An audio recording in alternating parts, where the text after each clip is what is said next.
يوم تقلب وجوههم في النار يقولون يا ليتنا أطعنا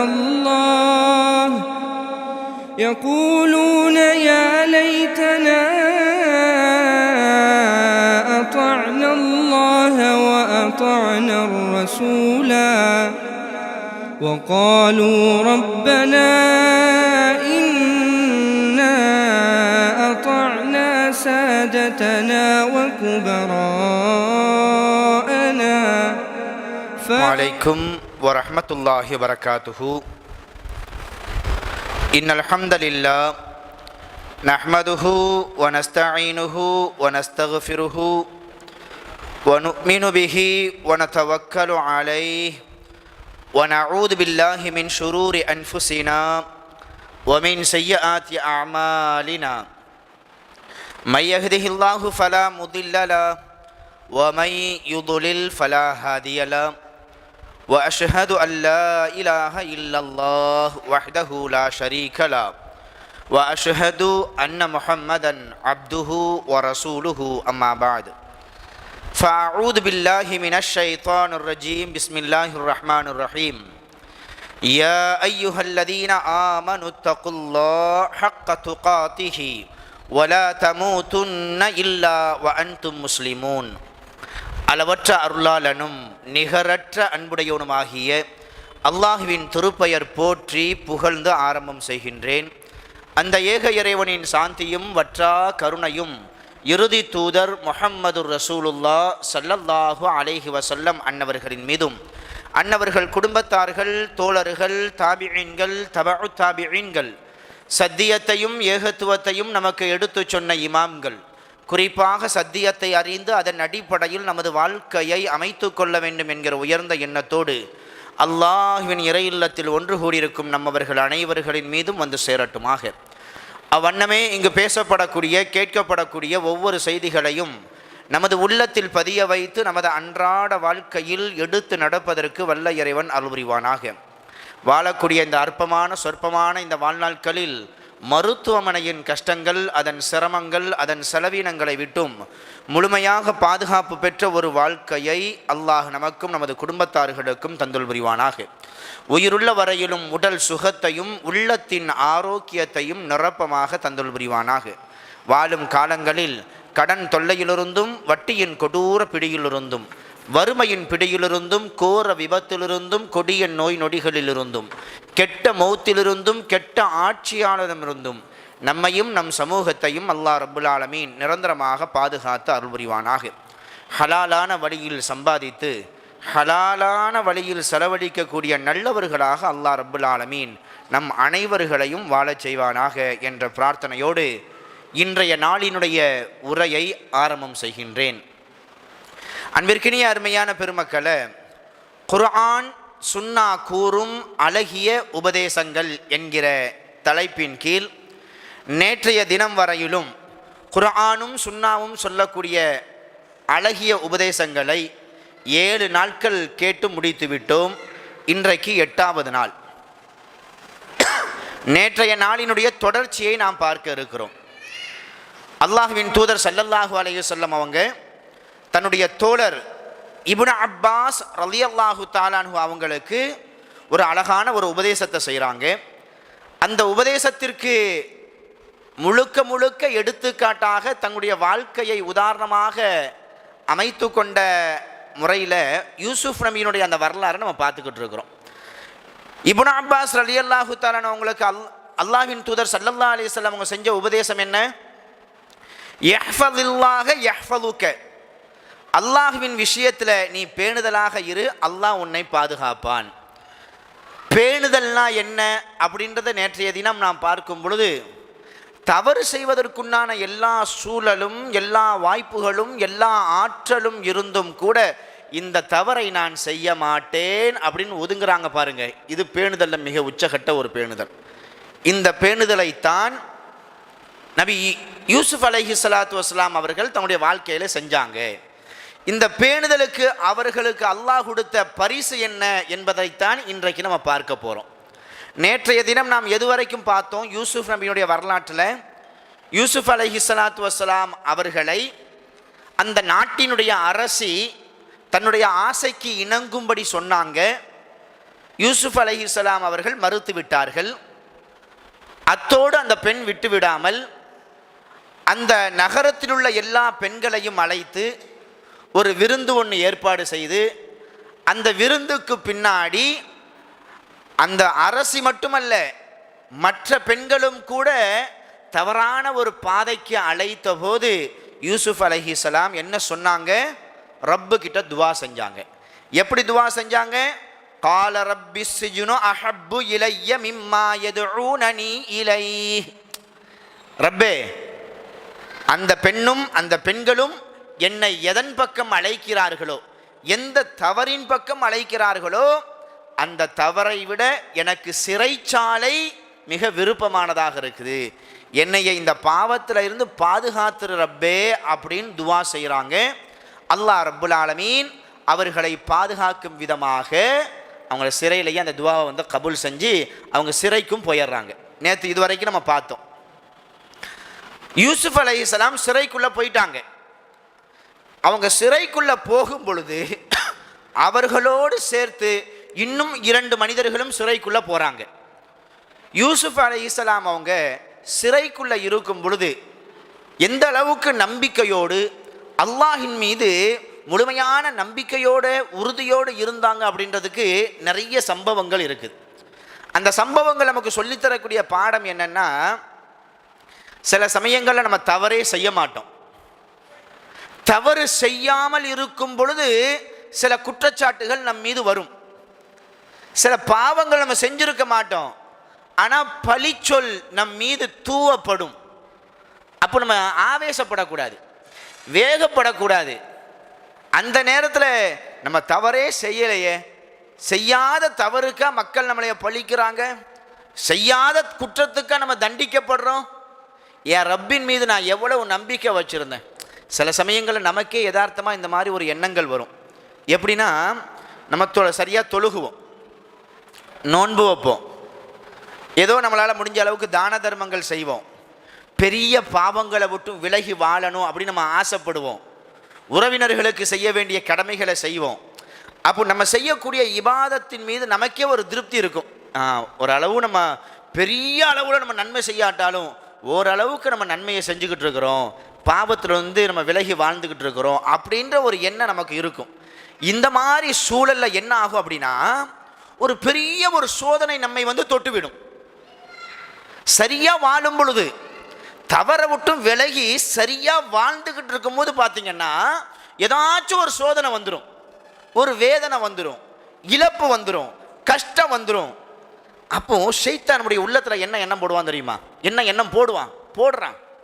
ஏன்னா நம்ம சரியாக தானே இருக்கிறோம், சரியாக தொழுகிறோம், நோன்பு வைக்கிறோம், யாரையும் நம்ம ஏமாத்தலை, கரெக்டாக இருக்கிறோம். அப்போ ஏன் நமக்கே இந்த சோதனை, நமக்கே இந்த கஷ்டம், நம்மளையே மக்கள் ஒரு மாதிரியாக பழிக்கிறாங்க, திட்டுறாங்க, ஒரு மாதிரியாக பார்க்குறாங்க. என்ன இது சரியாக இருந்தால் கூட நமக்கு ஒரு நல்ல பேர் கிடைக்க மாட்டேங்குது, அப்போ சரியாக இருந்து நமக்கு என்ன பலன் அப்படின்ற மாதிரி ஷைத்தான் ஒரு எண்ணத்தை கொண்டு வருவான்.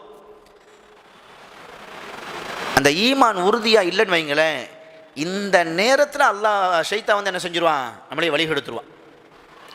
சோதனை அல்லாஹ் நமக்கு எதுக்கு தரான்? சரியாக சொல்லுங்க பார்ப்போம். சோதனையை ரப்பு நமக்கு எதுக்கு தரான்?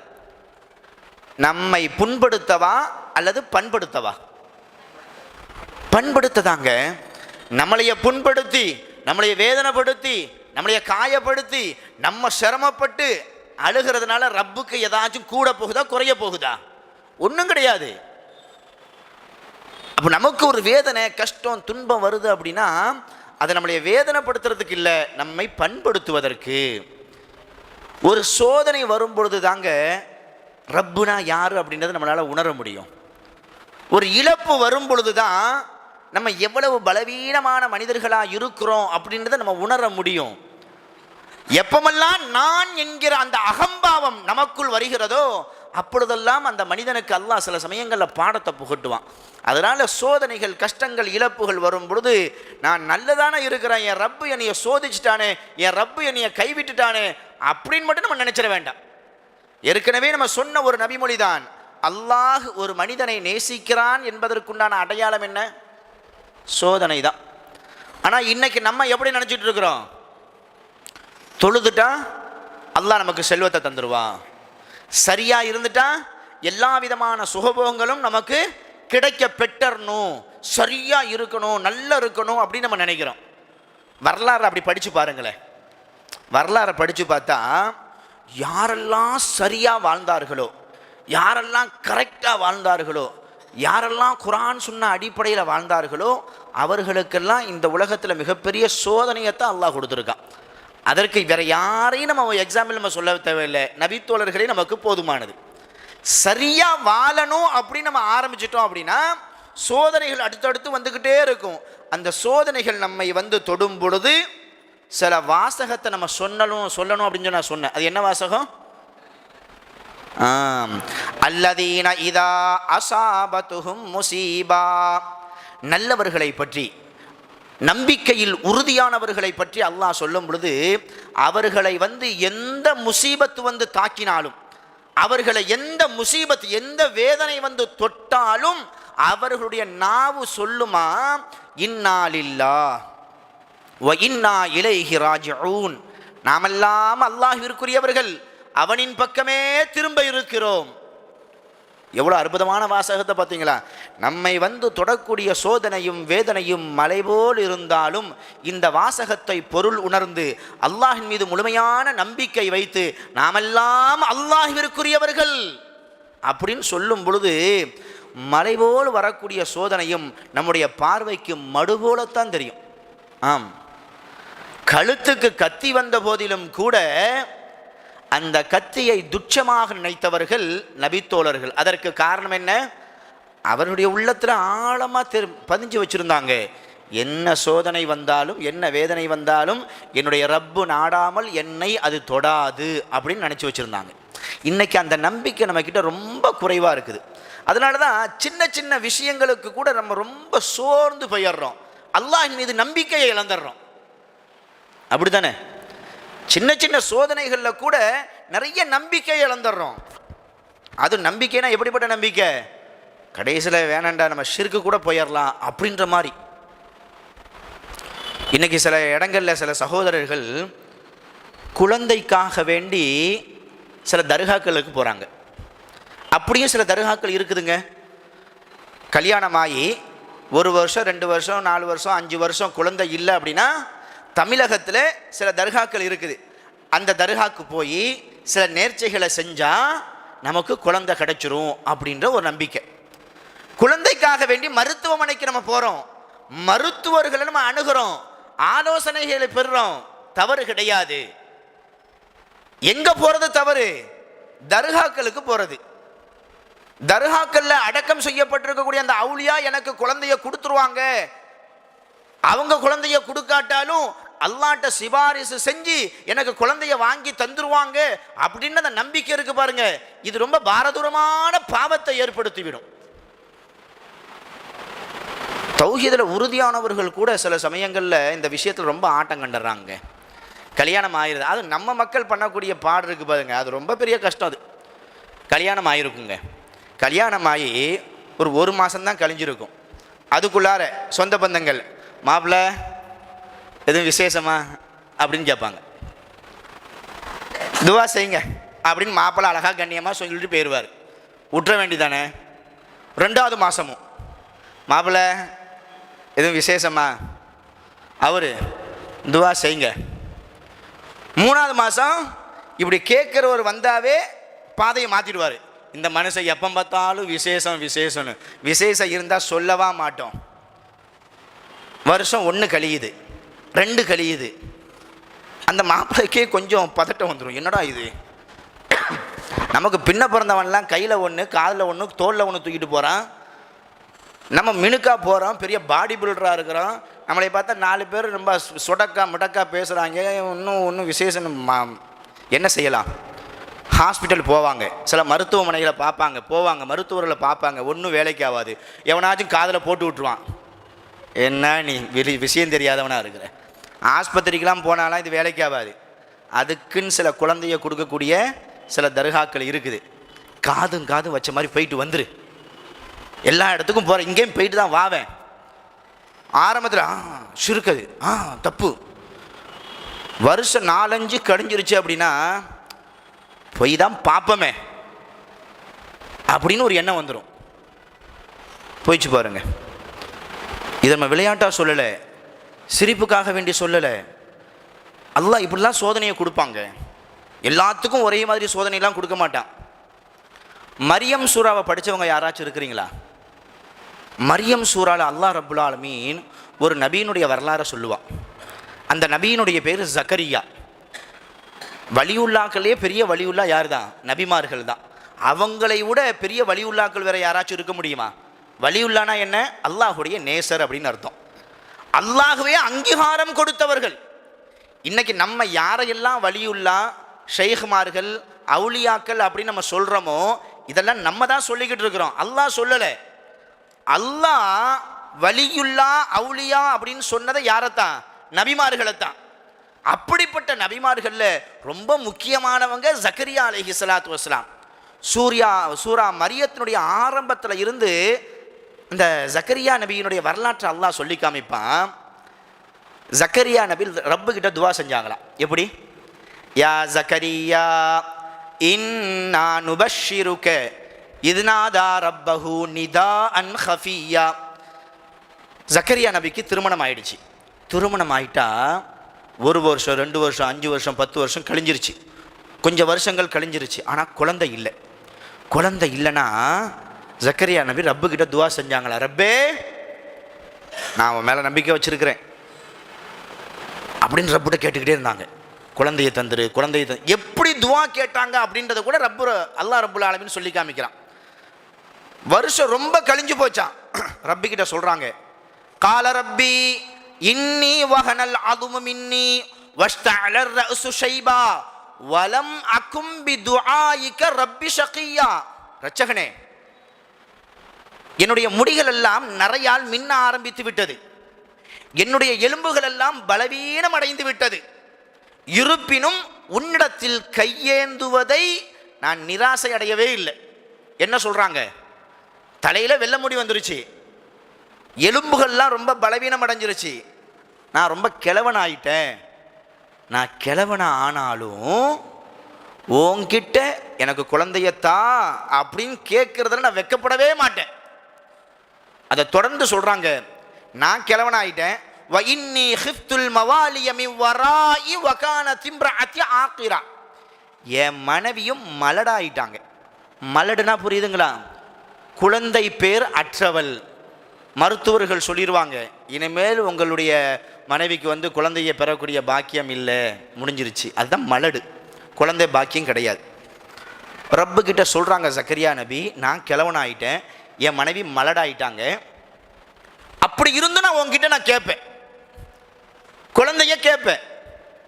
கொஞ்சம் நம்ம அறிவுபூர்வமாக சிந்திச்சு பார்த்தா ரொம்ப வேடிக்கையாக இருக்குதுல்ல. இந்த காலகட்டத்தில் ஒருத்தவர், வேற யாரையும் வேண்டாம், ஒருத்தவர் இருக்கிறாரு, நல்ல வயசானவராக இருக்கிறாரு, தாடி ஃபுல்லாக வெள்ளை, தலைமுடி ஃபுல்லாக வெள்ளை, ரொம்ப வயசானவராக இருக்கிறாரு. அவர் நம்மக்கிட்ட சொல்கிறாரு, கல்யாணம் ஆகி ஒரு 50-60 வருஷம் ஆயிடுச்சுங்க, குழந்தை இல்லாமல் இருக்குது, அதுக்காக வேண்டி நான் முயற்சி பண்ணிக்கிட்டு இருக்கேன், எனக்காக வேண்டி துவா செய்யுங்க அப்படின்னு நம்மக்கிட்ட ஒருத்தவர் சொல்கிறாரு. நம்ம எப்படி எடுத்துக்கிடுவோம்? அவருக்கு முன்னாடி வேணா சரிங்க அல்லாஹ் உங்களுக்கு நல்ல சந்ததியை தரட்டும் அப்படின்னு சொல்லிக்கிடுவோம். அவர் போனதுக்கு பின்னாடி நம்ம என்ன பேசுவோம்? நம்ம வளமை என்ன? வீடு போங்குது, காடு வாங்குது. இந்த மனுஷனுக்கு ஆசையை பற்றியா? குழந்தை இல்லாத வீட்டில் கிழவன் துள்ளி குதிச்சானா, அந்த மாதிரி கதையாக இருக்குது. இந்த மனுஷனுக்கு இப்போ இது தேவையா அப்படின்ற மாதிரி பேசக்கூடிய வழக்கம் நமக்கு இருக்குதா இல்லையா? இருக்குதா இல்லையாங்க? இப்போமே இப்படி இருக்குதுன்னா ஜக்கரியா நபியினுடைய காலகட்டத்தில் எப்படி இருந்திருக்கும்? நாகரீகம்னா என்ன அப்படின்லாம் அன்னைக்கு வளர்ந்துருக்கவே செய்யாது. அந்த மாதிரி ஒரு காலகட்டத்தில் வயது முதிர்ந்த அந்த நிலையிலும் தன்னுடைய மனைவிக்கு குழந்தை பேரே இல்லை அப்படின்ற ஒரு சூழல் இருந்தும் கூட ரப்பு கிட்ட துவா செய்கிறாங்க, ரப்பே நான் யாரையும் செட்டப் பண்ணலை, யார் என்ன சொல்லுவாங்கிறது எனக்கு கவலை இல்லை, கிழவனாயிட்ட இனிமேல் எப்படி உனக்கு குழந்தை பிறக்கும், உன் மனைவி மலடா இருக்கிறா, எப்படி குழந்தை பிறக்கும், யார் என்ன வேணாலும் சொல்லட்டும், நான் ஓ மேல நம்பிக்கை வச்சிருக்கிறேன் ரப்பே. இந்த மனிதர்களுடைய அறிவுக்குத்தான் ஒரு மனிதன் குழந்தையை பெற்றெடுக்க வேண்டும் என்றால் வாலிபம் அவசியம், மலட்டுத்தன்மை இருக்கக்கூடாது என்பது அவசியம். ஆனா உனக்கு அதெல்லாம் கிடையாது. நீ நினைச்ச அப்படின்னா எதை வேணாலும் கொடுத்துருவ ரப்பே, நான் உன் மேல நம்பிக்கை வச்சிருக்கிறேன், நீ எனக்கு தருவன்னு சொல்லிட்டு உறுதியா நம்புறேன். நம்புனாங்க கேட்டுக்கிட்டே இருந்தாங்க. உலகம் பழித்தது, சிரித்தது, எதையும் அவங்க கண்டுக்கல. ரப்பு என்னைய கைவிட மாட்டான். எப்பொழுதும் நாம் சொல்லக்கூடிய ஒரு வாசகம், இந்த உலகத்துல அல்லாஹ்வே இல்லை அப்படின்னு சொல்லக்கூடியவர்களையே அல்லாஹ் இந்த உலகத்துல கண்ணியமாக ஆக்கி வைத்திருக்கும் பொழுது, ஏ ரப்பு அல்லாஹுதான் அப்படின்னு சொல்லக்கூடிய நம்மளையே அல்லாஹ் கைவிட்டுருவான். அதுக்கு சிறந்த ஒரு உதாரணம் ஜக்கரியா நபியினுடைய வரலாறு. வயது கடந்தது, மூப்பை அடைந்தார்கள், உலகம் அவர்களை பார்த்து சிரித்தது, கேலி செய்தது. ஆனால் ரப்பின் மீது உண்டான நம்பிக்கை மட்டும் அந்த ஜக்கரியாவுக்கு குறையவே இல்லை. கேட்டுக்கிட்டே இருந்தாங்க. அந்த கேட்டதற்கு, அந்த உறுதியான நம்பிக்கைக்கு பரிசாக அல்லாஹ் ரப்புல் ஆலமீன் என்ன செஞ்சான் தெரியுமா? வயதான காலகட்டத்தில் அந்த உறுதியான நம்பிக்கைக்கு அல்லாஹ் கொடுத்த பரிசு, யா ஜக்கரியா இன்னா நுபஷ்ஷிருக பிகுலாமின் இஸ்முஹு யஹ்யா. ஒரு குழந்தையை குறித்து ஜக்கரியாவே நீங்கள் சுப செய்தி பெற்றுக்கொள்ளுங்கள். சாதாரண குழந்தை இல்லை, அந்த குழந்தைக்கு நானே பெயர் வைக்கிறேன்னு சொல்லிட்டு அல்லாஹ்வே பெயர் வைத்தான். அந்த பெயர் என்ன? யஹ்யா. வரலாற்றில் இப்படிப்பட்ட ஒரு அருமையான சம்பவம் எங்கேயும் இல்லை. அல்லாஹ்வே பெயர் வைக்கிறான். யஹ்யான்னு சொல்லிட்டு பெயர் வச்சு, இந்த குழந்தையை நான் உனக்கு தருகிறேன், இந்த குழந்தை நபியாக, சாலிஹாக, உலக மக்களுக்கு ஒரு எடுத்துக்காட்டாக வருவார் என்கிற நற்செய்தியையும் அல்லாஹ் ரப்புல் ஆலமீன் சொல்லியே ஜக்கரியா நபிக்கு கொடுக்கிறான். இது எதுக்கு கிடைச்ச பரிசு நீங்க நினைக்கிறீங்க? வயசான காலகட்டத்தில் உலக மக்கள் எல்லோரும் கேலி செய்தாலும் என் ரப்பு என்னை கைவிட மாட்டான்னு சொல்லிட்டு கேட்டாங்கல்ல, அதுக்கு கிடைச்ச பரிசு தானே இது. இந்த நம்பிக்கை தாங்க வேணும். இந்த நம்பிக்கை தான் இன்னைக்கு நம்ம கிட்ட ரொம்ப குறைவு. நம்ம இன்னைக்கு என்ன நினைக்கிறோம்? கஷ்டம் வரும், என் ரப்பு கிட்ட நான் கையேந்துவேன், உடனே அந்த கஷ்டம் போயிடணும் அப்படி நம்ம நினைக்கிறோம். ரொம்ப அவசரப்படுறோம். அவசரப்பட்ட வேலைக்கு ஆகாது. ரசூலுல்லாஹ் சொன்னாங்கல்ல, ஒரு மனிதன் பிரார்த்தனை செய்வான், அந்த பிரார்த்தனை அங்கீகரிக்கப்பட வேண்டும் என்றால் அவன் அவசரப்படக்கூடாது. சில பேர் ரொம்ப சலிச்சுக்கிறாங்க. எப்படி? என் ரப்பு கிட்ட நான் துவா செய்கிறேன், வாரக்கணக்காக துவா செய்கிறேன், மாசக்கணக்காக துவா செய்கிறேன், வருஷக்கணக்காக துவா செய்கிறேன், என் ரப்பு எனக்கு தரவே இல்லை, என் கையை வெறுங்கையாவே அனுப்பிட்டு இருக்கிறான், நான் ரொம்ப ஏமாற்றத்தோடு நான் இருக்கிறேன். இல்லைங்க, ஒருபோதும் அது கிடையாது. நபியினுடைய வாக்கு என்றைக்குமே பொய்யாகாது. ஸல்லல்லாஹு அலைஹி வஸல்லம் சொன்னாங்க, எந்த ஒரு அடியான் தன்னுடைய ரப்பின் மீது முழுமையான நம்பிக்கையோடு என் ரப்பு எனக்கு தருவான்னு சொல்லிட்டு கையேந்திரானோ, அந்த மனிதனுடைய கையை அல்லாஹ் வெறுங்கையாக அனுப்புவதே கிடையாது. ஒன்று கேட்டது கிடைக்கும், அப்படி இல்லை என்றால் கேட்டதை விட சிறந்ததை ரப்பு கொடுப்பான். இல்லையா எல்லாத்தையும் விட சிறந்ததாக நாளை மறுமையில் ரப்புல் ஆலமீன் நமக்கு தருவான். நம்ம என்னத்தை கேட்டாலும் ரப்பு தரத்துக்கு தயாராக இருக்கான். அப்படி தர்றதுனால ரப்பினுடைய கசானாவில் ஏதாச்சும் குறைவா போகுது? இல்லைங்க, அவசரப்படக்கூடாது. என் ரப்பு எனக்கு தருவான் அப்படின்ற நம்பிக்கை இருக்கணும். அந்த நம்பிக்கை தான் யூசுப் நபியுடைய வரலாறு. சிறையில் 1 வருஷம் 2 வருஷம் இல்லைங்க, பல வருஷங்கள் சிறையில் இருந்தாங்க. அப்படி சிறையில் இருக்கும் பொழுது என்ன மாதிரிலாம் ஒரு மனுஷனுக்கு எண்ணங்கள் வரும்? செய்யாத குற்றத்திற்கு, செய்யாத பாவத்திற்கு ஒரு தண்டனை நமக்கு கொடுக்கப்பட்டுடுச்சு அப்படின்னா மனசு எப்படி இருக்கும்? போங்கடா நீங்களும் ஒன்று போங்கடா அப்படின்ட்டு போயிடுவாங்க. யூசுப் நபி அப்படி இல்லை.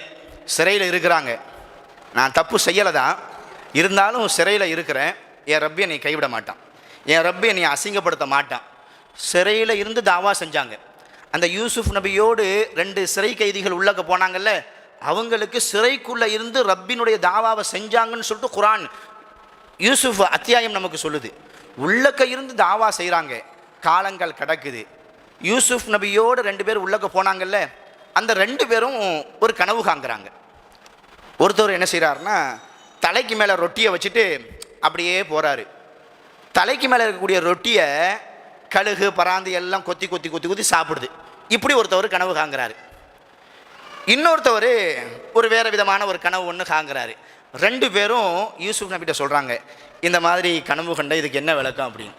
அப்போ யூசுப் நபி இந்த ரொட்டியை கொண்டு போனார் பார்த்தீங்களா, அவர்கிட்ட சொல்கிறாரு, உனக்கு மரண தண்டனை நிச்சயம், உன்னைய கழுமரத்தில் ஏற்றிடுவாங்க, நீ செத்ததுக்கு பின்னாடி உன்னை வந்து என்ன செய்யும், கழுகெல்லாம் கொத்தி கொத்தி திங்கும், இப்படி ஒரு விளக்கம் தான் நீ கண்ட கனவுக்கு அப்படின்னு சொல்லிடுறாங்க.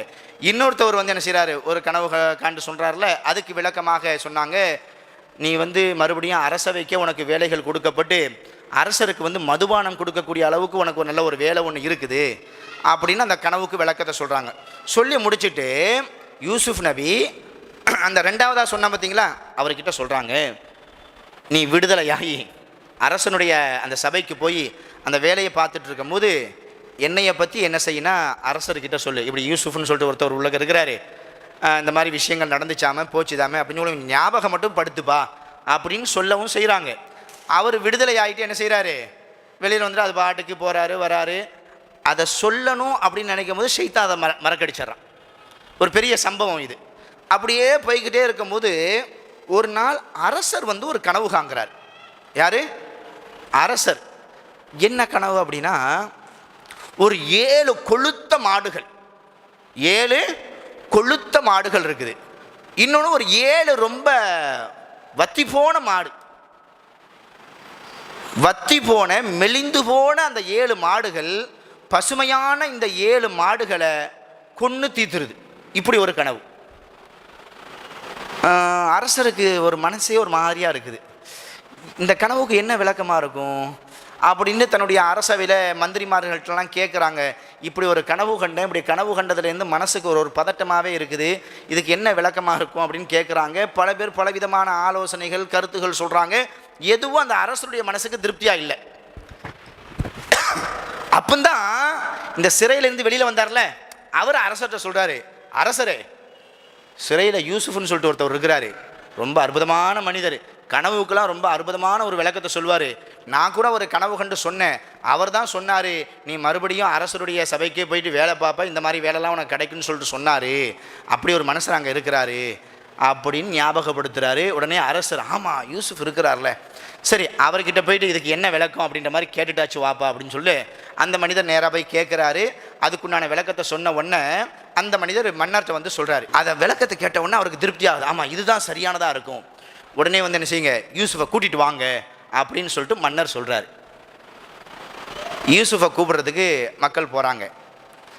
யூசுஃப் நபி சொல்லிட்டாங்க, இல்லை நான் சும்மா வெளியில் வரமாட்டேன். ஒரு நாள் அந்த பெண்கள் எல்லாம் எதற்காக வேண்டி கையை அறுத்தார்கள் அப்படின்றத அந்த பெண்களை எல்லாம் கூட்டி நீங்கள் விசாரிக்கணும் அப்படின்னு சொல்லிட்டு ஒரு கோரிக்கை. எந்த பெண்கள் சொன்ன இந்த சம்பவம் ஞாபகம் இருக்குதுங்களா? அதே மாதிரி மன்னர் என்ன செய்கிறாரு, அந்த கையறுத்த எல்லா பொம்பளையும் கூப்பிட்றாங்க, தன்னுடைய மனைவியும் கூப்பிட்றாங்க, இங்கே வாங்க, அன்னைக்கு நடந்த சம்பவம் தான் என்ன அப்படின்னு. உடனே அந்த பெண்கள் எல்லாரும் சொல்கிறாங்க, இல்லை இல்லை யூசுஃப் ரொம்ப நல்ல மனுஷங்க, நாங்கள் அவரை தவறின் பக்கம் அழைக்க தான் செஞ்சோம், அவர் நான் இதெல்லாம் செய்ய மாட்டேன் அப்படின்னு சொல்லி ஒதுங்கிட்டேன், ரொம்ப நல்ல மனுஷங்க அப்படின்னு சொல்லிட்டு எல்லா பெண்களும் சொல்லிட்டாங்க. உடனே அந்த மன்னருடைய மனைவியும் கூட, இல்லைங்க தப்பு என் மேலே தான் இருக்குது, நான் தான் தவறின் பக்கம் அழைச்சேன், அவர் விலகிக்கிட்டாரு, அவர் நல்ல மனுஷன் அப்படின்னு சொன்னாங்க. அதுக்கப்புறம் அவர் சிறையிலேருந்து வெளியில் வரார். அவருடைய எண்ணத்தை பார்த்தீங்களா, ஒரு குற்றச்சாட்டின் மூலமாக உள்ளக போனோம், அந்த குற்றச்சாட்டை தெளிவுபடுத்தாமல் நான் வெளியில் வரமாட்டேன் அப்படின்ட்டு அதில் தெளிவாக இருந்தாங்க. எந்த பெண்களை வைத்து அவர்களுக்கு சோதனை வந்துச்சோ அதே பெண்களின் வாயாலேயே அல்லாஹ் ரப்புல் ஆலமீன் அவர் ரொம்ப நல்ல மனுஷன் அப்படின்றத அல்லாஹ் சொல்ல வச்சுட்டான். இதுதாங்க அல்லாஹுடைய வெற்றி, இதுதான் அல்லாஹுடைய அருள். சோதனையை தருவான். எந்த இடத்துல நம்ம கண்ணியத்தை தொலைச்சோமோ, எந்த இடத்துல நமக்கு இழப்பு வந்துச்சோ, எந்த இடத்துல அசிங்கம் நமக்கு வந்துச்சோ, அப்போ நம்ம பொறுமையாக இருக்கும் பொழுது எங்கே எதை நாம் தொலைத்தோமோ அந்த இடத்துலையே அல்லாஹ் நமக்கு கண்ணியத்தை தருவான். எப்போ? அது பொறுமையோடு இருந்தாதான். அந்த பொறுமைக்குண்டான பரிசு தான் இது. யூசுப் நபி வெளியில் வராங்க. வெளியே வந்தால் அல்லாஹ் ரப்புல் ஆலமீன் சொல்கிறான் பாருங்க, இவ்வளோ நாள் சிறைச்சாலையில் இருந்தார், ஒரு அவமானத்தோடு இருந்தார், கஷ்டப்பட்டுட்டு இருந்தார், இந்த மாதிரி மனிதருக்கு நாம் கொடுத்த பரிசு என்ன தெரியுமா? وَكَذَلِكَ مَكَّنَّا لِيُوسُفَ فِي الْأَرْضِ யதபவ்வஉ மின்ஹா ஹைசு யஷா. இந்த பூமியில் நீங்க எங்க எப்படி வாழணும்னு சொல்லிட்டு ஆசைப்படுறீங்களோ அப்படி வாழ்ந்து கொள்ளுங்கள் என்கிற அதிகாரத்தை யூசுஃபுக்கு நம்ம கொடுத்தோம்.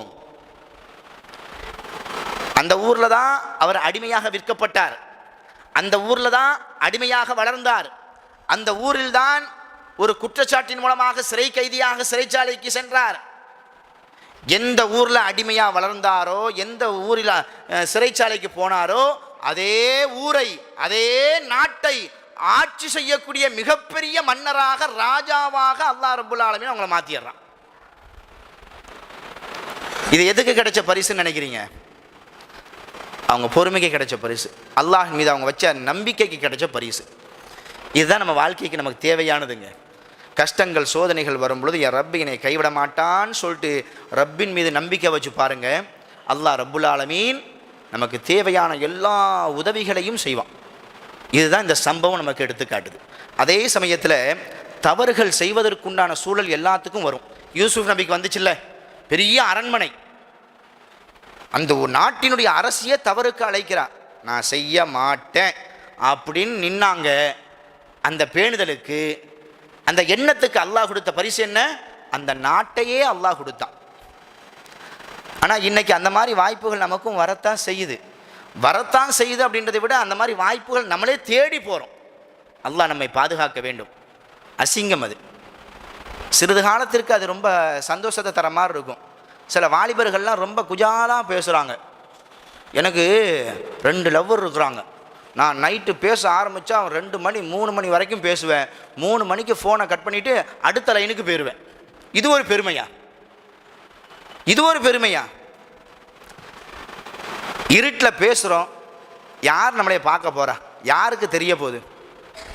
யாருக்கு தெரியுதோ இல்லையோ, ரப்புக்கு தெரியும்ல. என் ரப்பு பார்க்குறான். இது அசிங்கம், வேண்டாம். ரப்புக்காக வேண்டி ஒரு பாவத்திலேருந்து நீங்கள் விலகி பாருங்களேன். ரப்புக்காக வேண்டி ஒரு அசிங்கத்தை நீங்கள் தொடாமல் விட்டு பாருங்களேன். மரணிக்கும் வரையிலும் அசிங்கம் இழிவு நம்மை தொடவே செய்யாது என்பதற்கு சிறந்த ஒரு எடுத்துக்காட்டு தான் இந்த சம்பவம்.